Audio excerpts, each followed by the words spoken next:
Quickfire, here are the 2 books I DNF'd this year. So the first one is How to Kill Your Best Friend by Lexi Elliott. This one is about a star swimmer who drowns and her friends travel all the way to Asia to mourn her death, but her body was never found. This one was just plain boring. There were too many characters that I didn't feel added that much value to the overall story. The pacing was so incredibly slow and I just didn't get on with it. So I thought, you know what, let's cut our losses and just call it a day. The only thing I enjoyed about this book were the little snippets that analyze the different methods of committing murder. That was probably the most interesting about this book. Sorry. And the second one, unfortunately, is Six of Crows by Leigh Bardugo. This one I really did give a good go. I gave up at page 204, but the premise of this book sounded really good in that it's a dangerous heist. The stakes are really high. There's like this task of breaking into an impenetrable fortress, which nobody has ever done before in that world. And that sounds fantastic, right? But I just couldn't get into it. There are different POVs, there's 6 different people,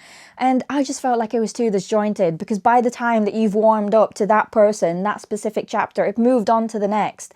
And it was just too disjointed, unfortunately. I just couldn't get into a lot of the characters. It was heavy in the world building, which was quite nice, but I just couldn't get into it. And I found myself like dreading the fact that I was going to pick up the book, and I don't want to feel like that. So I feel like I'm just going to call it quits there. So those are the 2 books that I've DNF'd so far this year. Out of 26 books that I've read, I feel like that's not bad. If you've read these 2, what did you think? Let me know in the comments below.